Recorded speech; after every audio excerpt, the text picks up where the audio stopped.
Sample of Sobriety with Greg Stud. This is the longest attempt to get like one good video ever, I think. I've probably deleted 20 videos. True story. I got one solid one that's about 20 minutes long. A lot of ones that are just, if I would pieced everything together and kept everything and then, went and edited it all and put it all together, I'd probably get a bunch of good ones. But um, so yeah, I'm just again tinkering with the audio, trying to get a decent video or two out of it, just to kind of discuss the layout of Sample of Sobriety, what I'm looking at, what I want to do, why I'm doing it, things along that nature. So yeah, like I said, I'm struggling a little bit. I'm tired. I've been sick, so I probably shouldn't be doing this tonight. But me and my youngest set this up a little bit. We're tinkering and it's like a kid on Christmas. You gotta open the toy, you gotta play with it, you gotta make sure you like it, and all those things. So I'm still that kid on Christmas tinkering with my toy. I need to go to bed because I gotta get out in the morning and work out because I've been sick and been lazy and I didn't really work out much this weekend. But let's do it. Um, Here's the plan. Here's what I'm looking for. Here's the direction. I'm hoping everything goes. Again, I got my audio equipment in. This is a very temporary shooting location.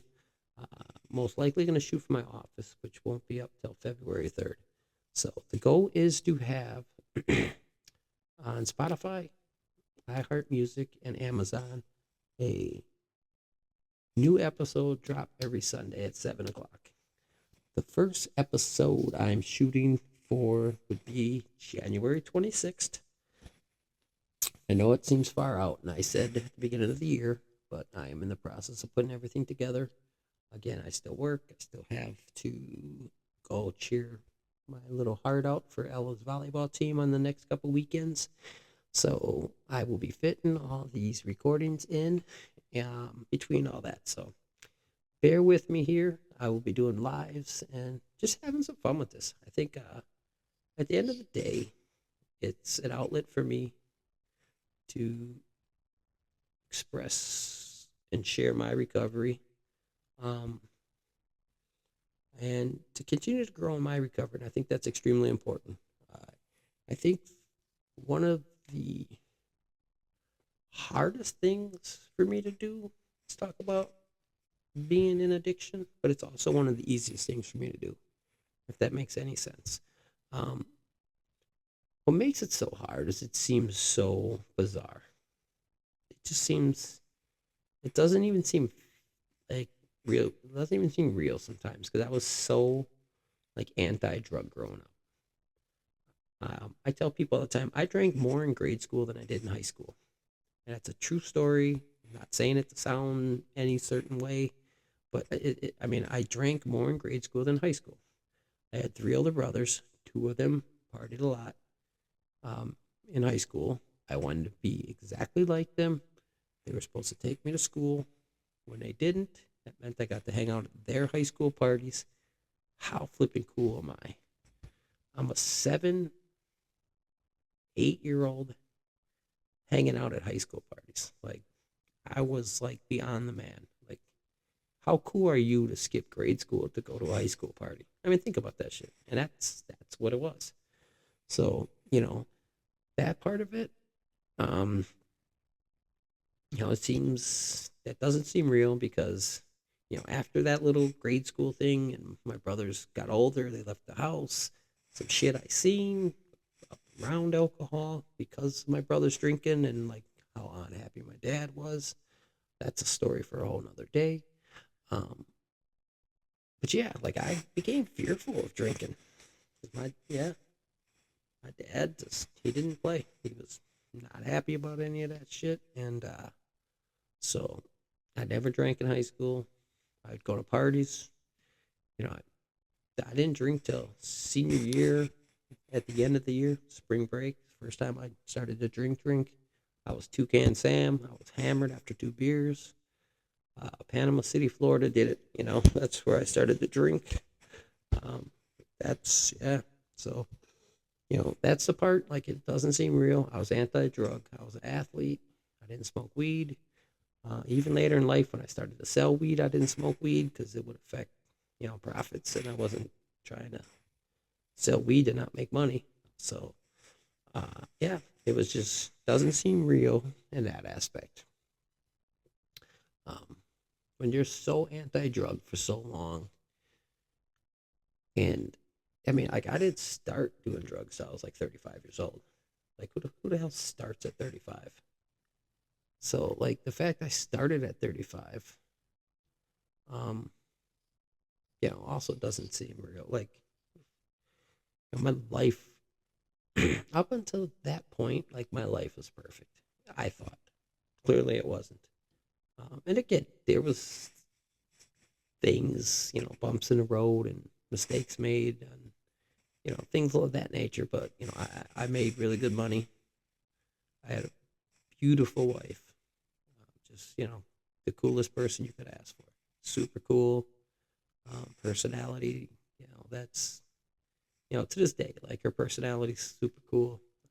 We don't talk like that, so I don't get that cool personality side out of her. But, like, just when you jive with a person, like, you can totally rock with her. That's who she was. Like, you know, she was snippy but funny, you know, aggressive but, like, sweet. She was cool. She really was. She was a cool ass person. I always had fun with her. Her whole personality is super cool. She was, amazing mother. Gave me two beautiful kids. So, like, up until that point, like, I didn't. Why the hell would I use drugs? Like, I have two beautiful, amazing, cool ass little girls who were my life, my world. Like, everything was so good. Like, drugs just were never an option until they were the only option. Think about that shit. Drugs were never an option until I felt like they were the only option. They became the only option because um, when things went south, it went south. Like, life sometimes gets crazy. Like, sometimes we forget to, like, literally stop until, like, your partner, like, like, you're still like that person. Like, I still love and care about you. Like, I still would do anything for you. I apologize for some of my shit. I shouldn't act this way. I shouldn't do this. I shouldn't do that. Like, you can look back and say you should have said that or done this and done that. But, like, at the time in the mix of life, like, it doesn't even, you don't even feel a need to, because you're like, oh, they know. People don't know how you feel unless you tell them. People don't know that, you're feeling a sort of way unless you say something. And maybe, things were said, maybe things would have been different. But, at the end of the day, I felt like I got to a point where, like, drugs were my only option to, like, numb shit that I was feeling. So, like, when we started to go through the divorce, and, I was still in the condo, still making good money. I'm newly single. I just redid my motorcycle, which at the time I thought was, more important than gold.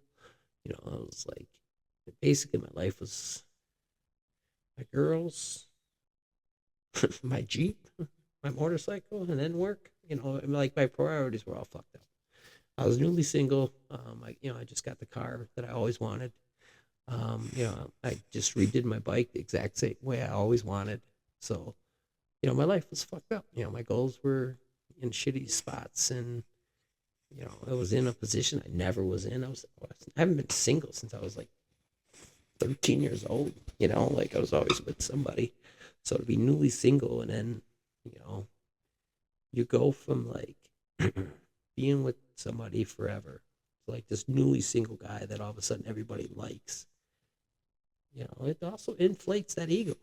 And then to top it off, you have money to spend at bars, and, can always show people a good time. And, You can pick up dinners and tabs and write it off as business. And, I could come and go as I pleased at work.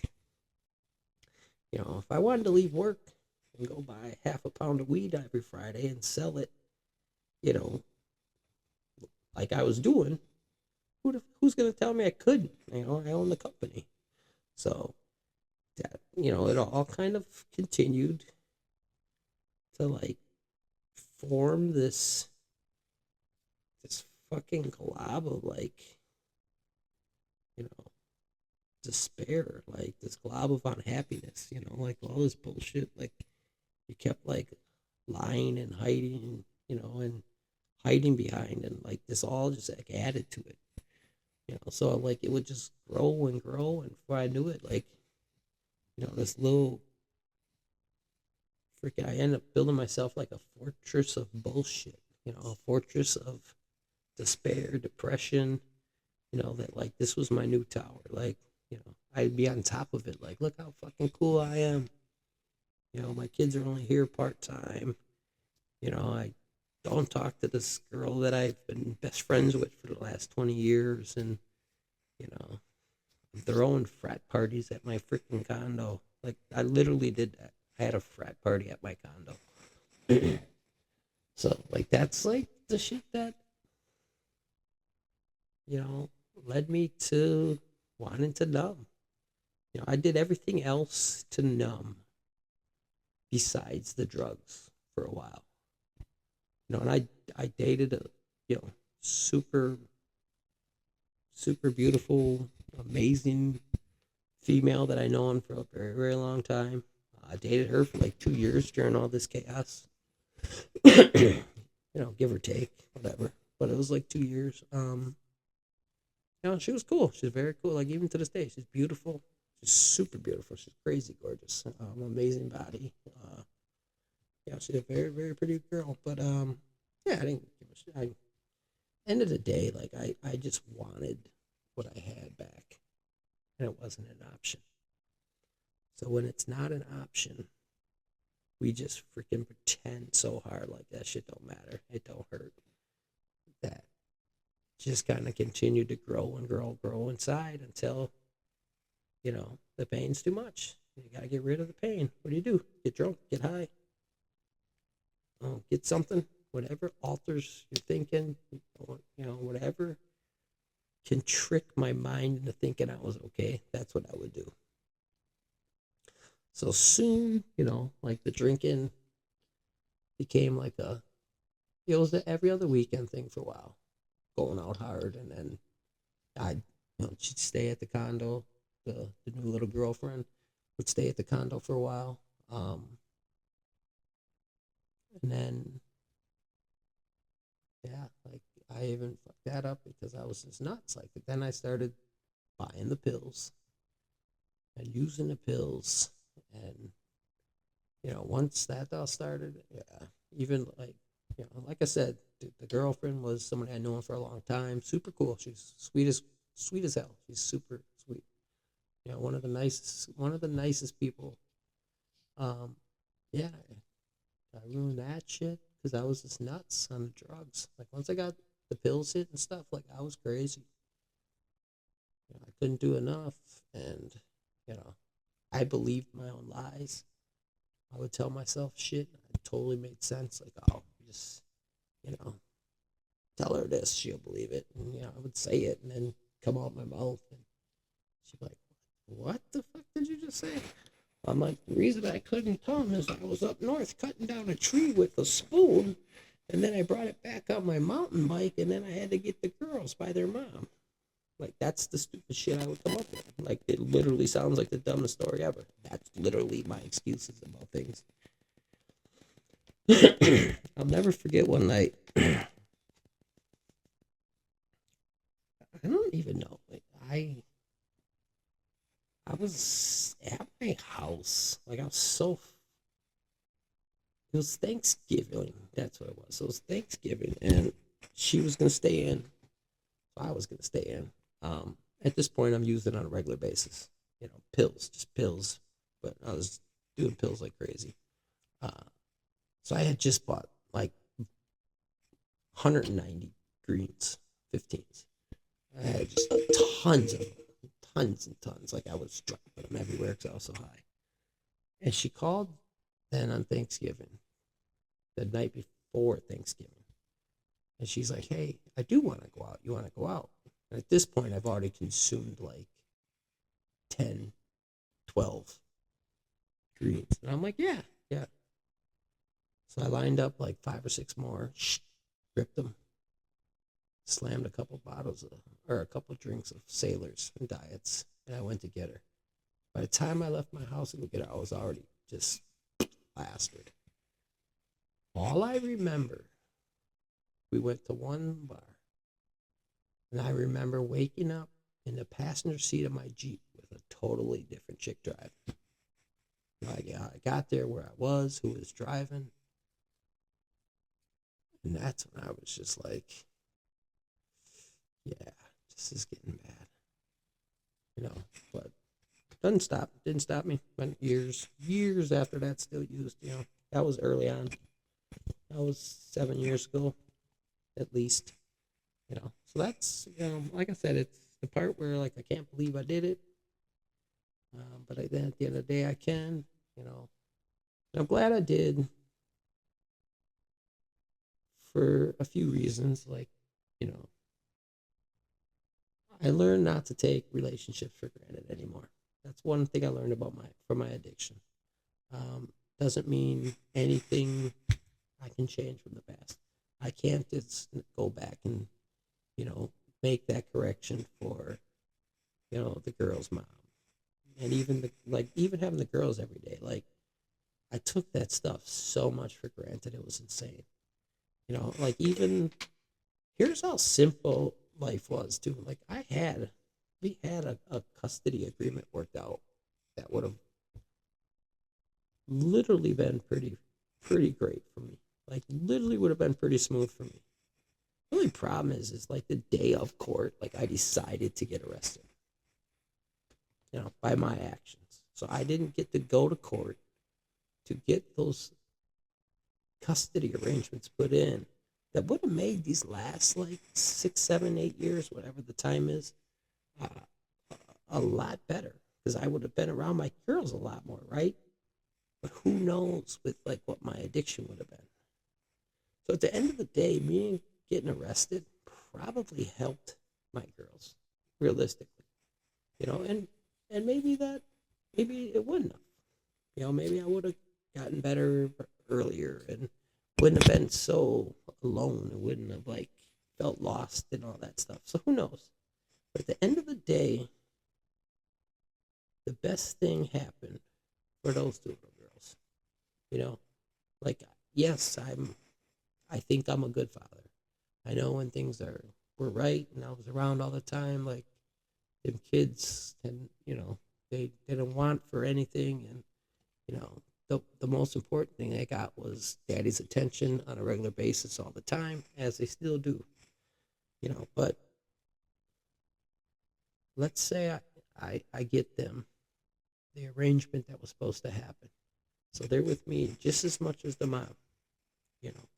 2 days, 1 week, 5 the next. That was the arrangement. I get them back 5 o'clock on Sundays every other week. That's how she gets 1% more. So it's 50, 49, 51. So they're with me. Maybe I don't go freaking nuts. Maybe I don't, use drugs and do dumb shit and, trade drugs for guns and you name it. Like, all the craziness that goes with addiction. Maybe I don't get that deep in everything. But doesn't mean at that time, like, I was even holding down long-term jobs. So, like, where would I have stayed? Like, I was in a condo, but I wasn't paying on it. Like, eventually they were going to come for it. So, you know, and so maybe they are in a condo when all of a sudden they come and we got to move. Or,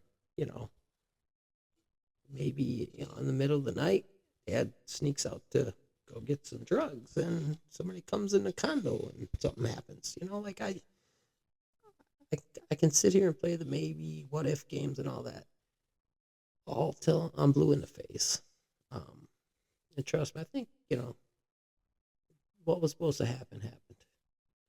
Do I still have relationships to fix from my chaos? Absolutely. Like I still, you know, my my oldest to this day,